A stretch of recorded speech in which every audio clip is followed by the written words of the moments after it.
विजेते श्री बालकृष्ण प्रभु वैष्णववृंद, खूब खूब आशीर्वाद वैष्णववृंद। तो कृष्ण कृपा बल चैनल में आप सभी का स्वागत करती हूँ मैं, शुभांगी गोस्वामी। और इस चैनल को भी सब्सक्राइब कर लीजिए। अब इसी में सेवा के वीडियो भी मिलेंगे और शुभांगी गोस्वामी में भी मिलेंगे, ठीक है।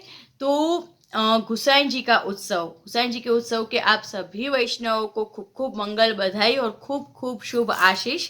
खूब लाड लड़ाइए अपने सेव्य स्वरूप को और खूब आनंद कीजिए आज के दिन, सब कुछ भूल भुला के, ठीक है। और गुसाई जी का उत्सव, तो गुसाई जी, जैसे मैंने आपको कहा कि महाप्रभु जी ने गृह सेवा समझाई, तो गुसाई जी ने राग भोग श्रृंगार का मार्ग प्रकट किया। तो राग भोग श्रृंगार का मार्ग प्रकट करने के पीछे का तात्पर्य, उद्देश्य, इंटेंशन क्या, तो देखिए, राग भोग श्रृंगार का मार्ग प्रकट करने के पीछे का इंटेंशन ये है कि अपना जो पुष्टि मार्ग है, अपने पुष्टि मार्ग में देखो, महाप्रभु जी ने गृहस्थाश्रम जो धारण किया था, गृहस्थाश्रम मतलब कि संन्यास के बदले घर, जैसे शादी, मैरिज, गृहस्थाश्रम धारण क्यों किया था?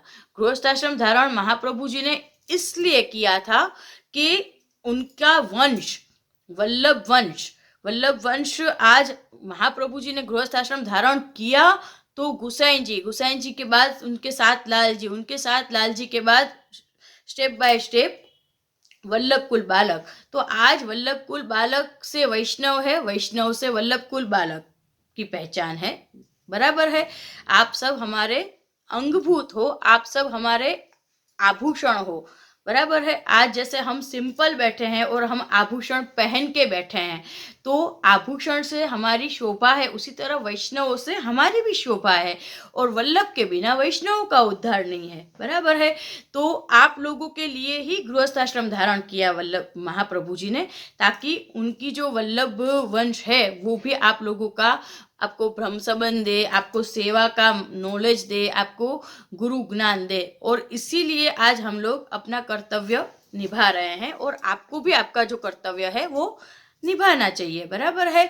तो उसके लिए, उसके अलावा गुसाई जी ने कहा कि गुसाई जी ने नहीं, साक्षात ठाकुर जी ने ही, ठाकुर जी एही तेही तेही एही कछु न संदेह, ठाकुर जी ने ऐसे आज्ञा करी, अमने तो इच्छा ए छे हूँ नंदन तमे तात, मतलब कि मने तो, हमको ऐसी इच्छा है कि हम आपके पुत्र लालन बने और आप हमारे पिताश्री बने। जब ठाकुर जी ने ऐसे कहा, तो फिर जब ठाकुर जी पुत्र बनना चाहे तो कौन संन्यास लेना चाहेगा भला?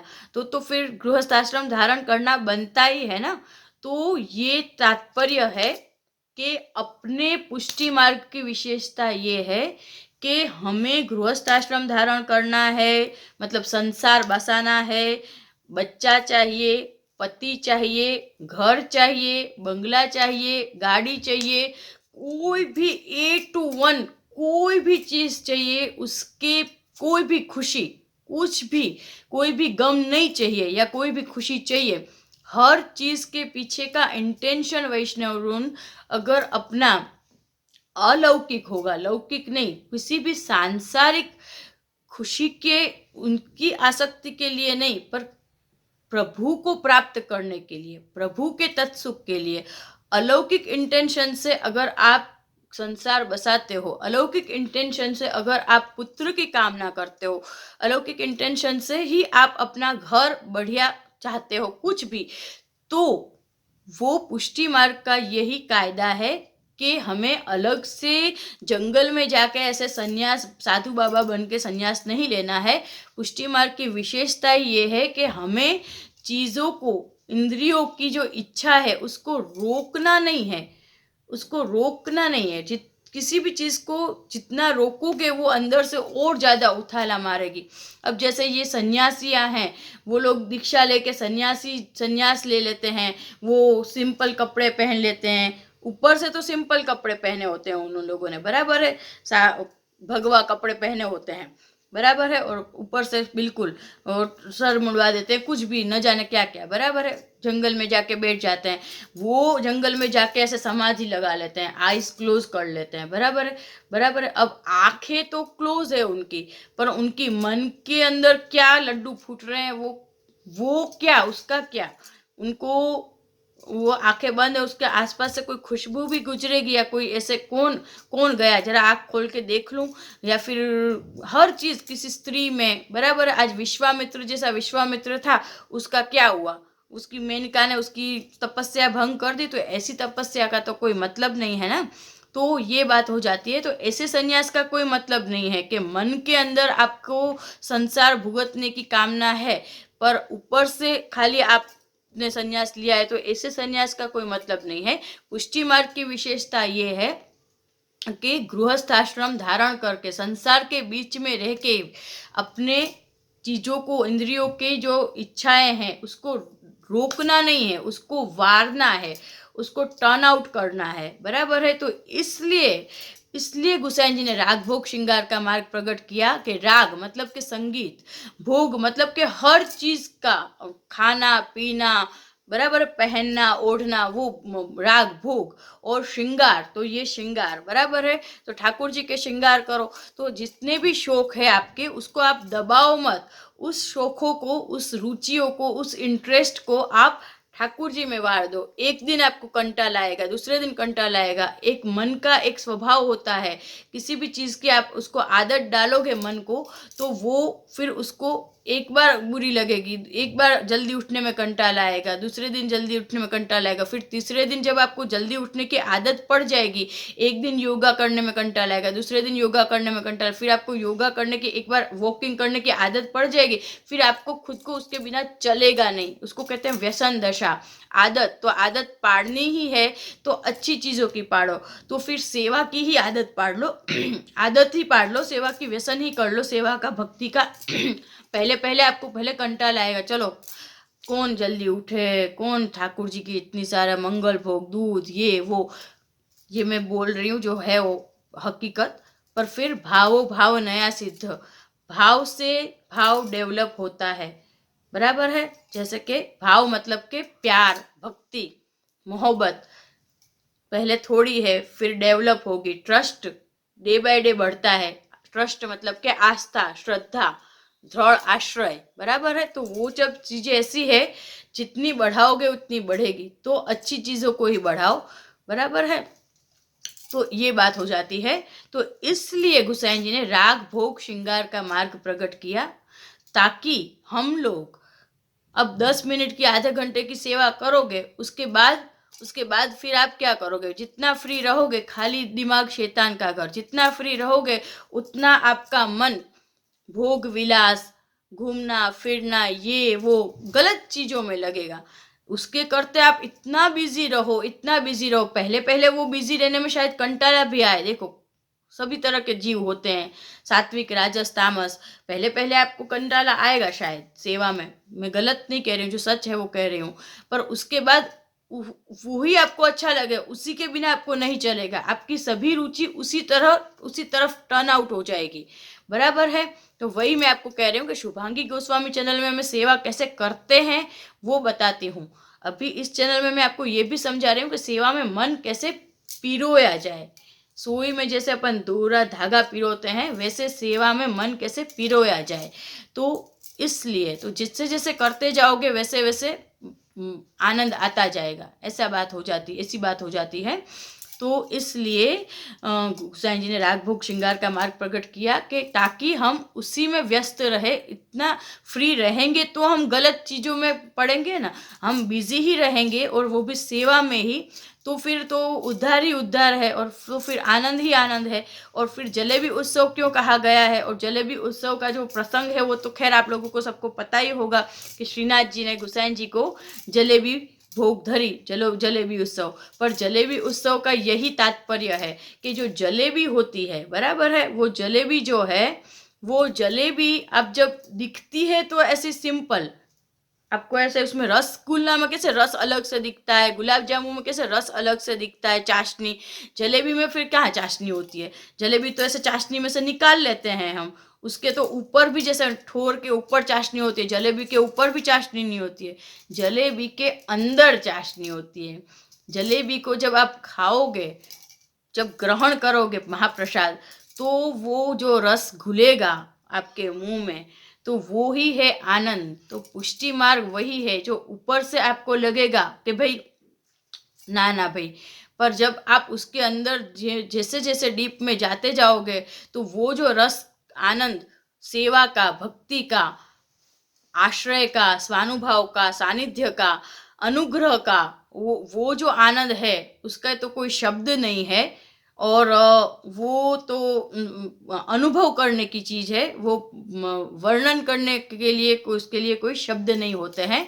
तो इसीलिए जलेबी उत्सव कहा गया है गुसाई जी के उत्सव को। और गुसाई जी जो है, गुसाई जी के ऊपर तो जितना अपन कहे उतना कम है, बराबर है। कि गुसाई जी, आज गुसाई जी उस जमाने में भी गुसाई जी इतने ज़्यादा ब्रॉड माइंडेड, इतने मॉडर्न ख्यालात के थे गुसाई जी, इतना ज़्यादा उनका ये सब अभी का जो सब है वो सब उनको पहले से पता था, बराबर है। इसीलिए उन्होंने ये सब किया। महाप्रभु जी जितने सिंपल थे, बराबर है, आप महाप्रभु जी के चित्र के दर्शन करना, महाप्रभु जी जितने सिंपल लुक में थे, गुसाई जी इतने ही राजसी और एकदम सुंदर सजे धजे। आप खुद भी सजो धजो, ठाकुर जी को भी सजाओ धजाओ, श्रृंगार खूब खूब डाढ़ लड़ाओ, खुद भी पहनो ओढ़ो, राग कीर्तन गीत संगीत सागर गुसाई जी का नाम है। गुसाई जी सितार वीणा कितनी सुंदर बजाते थे, मतलब गुणों का भंडार। मतलब गुसाई जी कितने सारे उन्होंने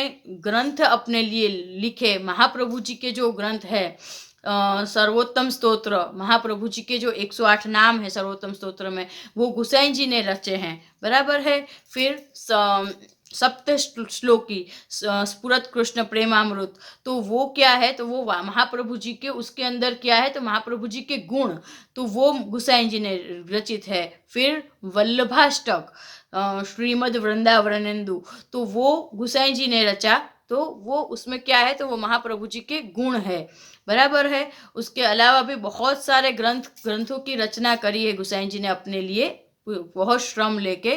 उसके अलावा गुसाई जी इतने ज़्यादा घुड़सवारी जानते थे गुसाई जी। उसके अलावा गायों के लिए गोस्वामी जो अपना नाम पड़ा, वल्लभ कुल का को जो गोस्वामी नाम पड़ा, तो गायों की रक्षा, गौ की रक्षा, उसके लिए गुसाई जी नाम ही गाय की रक्षा, गायों का पालन, इसलिए गुसाई जी नाम पड़ा। तो इस तरह से गुसाई जी के नाम रचना के स्तोत्रों में जितने भी नाम है, उस हर एक नाम पे हम जितना वर्णन करें उतना कम है गुसाई जी का। तो गुसाई जी के मतलब उनके वर्णन की कहो न जाए, कहाँ तक कहिए, इस तरह से है। तो आप सभी को गुसाई जी के उत्सव की बहुत बहुत बधाई। और बस इसीलिए आप लोग सब भी इसी तरह से राग भोग श्रृंगार, और हाँ एक और लास्ट बात कि गृह सेवा को आपको छोड़ना नहीं है। गृह सेवा तो करनी ही है, पर हवेली क्यों है, मंदिर क्यों है, तो उसके पीछे कोई दूसरा जो भी है वो पर्पस नहीं है। हवेली इसीलिए है कि देखो, आज तो मैं खैर देखो, मैं आपके लिए एक एक सेवा की वीडियो इसीलिए बना रही हूँ। अब आप लोग भ्रम संबंध तो ले लेते हैं, भ्रम संबंध दे भी देते हैं हम लोग वल्लभ कुल बालक, फिर आप लोग क्या कर सेवा भी पधरा लेते हैं। पर सेवा में शुरू से लेके अंत तक क्या क्या सेवा करते हैं बारीकी से, बराबर है, वो तो आप लोगों को पता नहीं है। तो वो सीखने के लिए तो आपको हवेली में जाना पड़ेगा ना। तो इसलिए होते हैं मंदिर हवेली के, गुरु के बिना कैसे उद्धार है। गुरु आपको, आपका निधि, आपका धन ठाकुर जी दे दिए, हरि गुरु वैष्णव, बराबर है। तो हरि गुरु वैष्णव, क्यों गुरु हरि वैष्णव नहीं है, क्यों गुरु हरि वैष्णव नहीं है, या फिर क्यों वैष्णव हरि गुरु नहीं है। गुरु बीच में है, बीच में हरि गुरु वैष्णव, गुरु बीच में है। गुरु जो है वो माध्यम है, सेतु है, पुल है, ब्रिज है। वैष्णव और हरि को जोड़ने वाला ब्रिज ही गुरु है। तो गुरु को ही बीच में से अगर आप लोग हटा दोगे, हटाया नहीं है, मैं ऐसा नहीं कह रही हूँ, पर उसका महत्व समझो। अगर उसका महत्व ही नहीं समझोगे, उसको ही आप टेक इट फॉर ग्रांटेड लोगे, बराबर है, लाइटली लोगे, तो आप हरि तक कहाँ से पहुंच पाओगे। वैसे तो आजकल हरि तक पहुंचने में कहाँ किसी को इंटरेस्ट है, भक्ति में, हरि में। आजकल तो सांसारिक चीजों में जो अपन चले गए हैं वही गलत चीज है। इसीलिए गुरु का सानिध्य बहुत जरूरी है। गुरु बिना ज्ञान कहाँ से, बराबर है। जो भी आपके वल्लभ कुल गुरु हो, ऐसी बात नहीं है, पर वहां पे आप लोग जाओ। ऐसा नहीं कि गुरु सेवा करो और ठाकुर जी की सेवा बस अपने घर में कर ली, वो तो करनी ही है, वो तो आपका परम धर्म, पहला धर्म है। पर हवेली में भी जाओ, अपने गुरु के सानिध्य में बैठो। वो बात अलग है कि आजकल तो सभी गुरु यूट्यूब पे मिल रहे हैं, और वो जरूरी भी है। अब ये देखो, कोरोना आ गया, कभी कुछ, तो वो अलग बात है। पर गुरु का सानिध्य, गुरु के आशीर्वाद, बराबर है, गुरु का मार्गदर्शन, वो भी बहुत ही ज़्यादा आवश्यक है।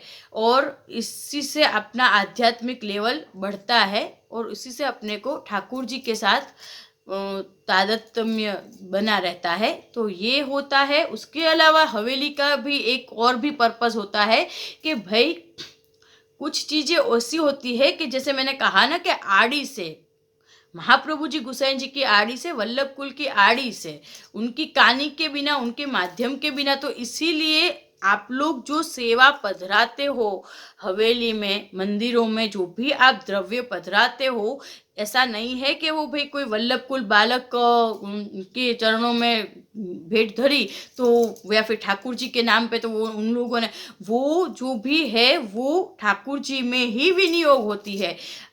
आपको उनकी आड़ी से ही तो विनियोग होगा, बिना उनकी आड़ी से तो आपके घर में, बराबर। पर अगर आपको आसक्ति है कहीं श्रीनाथ जी में या फिर किसी भी मंदिर के स्वरूप में, तो उसमें अगर आपको आसक्ति है तो आप उसमें वहां पे सेवा पधराओगे। तो जैसे कि आपको, आपकी इच्छा है कि भाई मेरे मेरे हाथ की सामग्री श्रीनाथ जी अरोगे, तो अब आप डायरेक्ट तो श्रीनाथ जी के अंदर जा नहीं सकते हो, तो आप सामग्री, भेंट या केरी या कोई भी सामग्री, सीधू सामग्री पधराओगे, तभी तो वो सामग्री विनियोग होगी ना। और ये जो बात है कि इसका दूसरी जगह यूज होता है, ये बेजलेस मैं क्यों मानती हूँ, क्योंकि एक सिद्धांत है, नियम है, जिसका जैसा भाव होगा, ये तो बहुत साइंटिफिक वस्तु है, जिसका जैसा भाव होगा उसका द्रव्य वही विनियोग होता है, बराबर है। ये सटीक बात है, सटीक। अगर आपके मन में ये भाव है कि मेरे ये द्रव्य से ठाकुर जी के वस्त्र बने, तो वो ठाकुर जी के वस्त्र में ही विनियोग होगा। पर अगर आपके मन में ये है कि मैं तो कितना दानी हूँ और मैं तो सेवा में रुपये पधरा रहा हूँ, बराबर है, पर आपके मन में ठाकुर जी के लिए भाव, वल्लभ कुल के लिए भाव ऐसा कुछ नहीं, सिर्फ दिखावे के खातिर के हम लोग तो कितने आज श्रीमंत है और हम तो कितना वो कंट्रीब्यूशन करते हैं, तो वो आप जो द्रव्य पधराओगे तो वो ठाकुर जी में विनियोग नहीं होगा। भले ठाकुर जी के नाम से पधराओ तो भी ठाकुर जी में विनियोग नहीं होगा, वल्लभ कुल के नाम से पधराओगे तो भी वल्लभ कुल में विनियोग नहीं होगा। अगर आप खाली अपनी प्रतिष्ठा के लिए पधराओगे तो वो कहीं पे भी फालतू के खर्चों में, कहीं पे भी वो वेस्ट मनी कहा जाएगा। ये बहुत ही फैक्ट है, मेरा देखा हुआ है। पर अगर आप ठाकुर जी के नाम पे पधराओगे सामग्री भेंट करके, पर आपके मन में ऐसा होगा भाव कि बावाश्री इससे, तो वो फिर बावाश्री में ही जाएगा। तो जैसा आपका भाव, जिस भाव से आप द्रव्य पधराते हो, वित्तजा सेवा, वो वहीं पे विनियोग होती है। इसलिए ये सोचना कि नहीं देखो ये तो भेंट लेते हैं पर वो अपने में यूज करते हैं, ऐसा हो ही नहीं, चाहो तो भी नहीं हो सकता। जैसी जिसकी भावना होगी वो द्रव्य वहीं यूज होता है, विनियोग होता है, बराबर है। तो ये बहुत ही मार्मिक बात है। और इसलिए हवेली भी जरूरी है, गृह सेवा भी जरूरी है। न गृह सेवा रोंग है, न हवेली रोंग है। और राग भोग श्रृंगार का मार्ग है, बहुत ज़्यादा आनंद आता है। जितना इसमें आप डीप में जाओगे, समझोगे, उतना आनंद ही आनंद है, बराबर है। तो गुरु का तो बहुत महत्व है। और बस अपने सेवी स्वरूप को भी लाड लड़ाओ, और मंदिरों में और सभी वल्लभ कुल को भी लाड लड़ाओ, और गुसाई जी के उत्सव में बहुत बहुत अपने स्वयं स्वरूप को वल्लभ कुल को लाड लड़ाओ और खूब खूब आशीर्वाद वैष्णव विजय श्री बालकृष्ण प्रभु।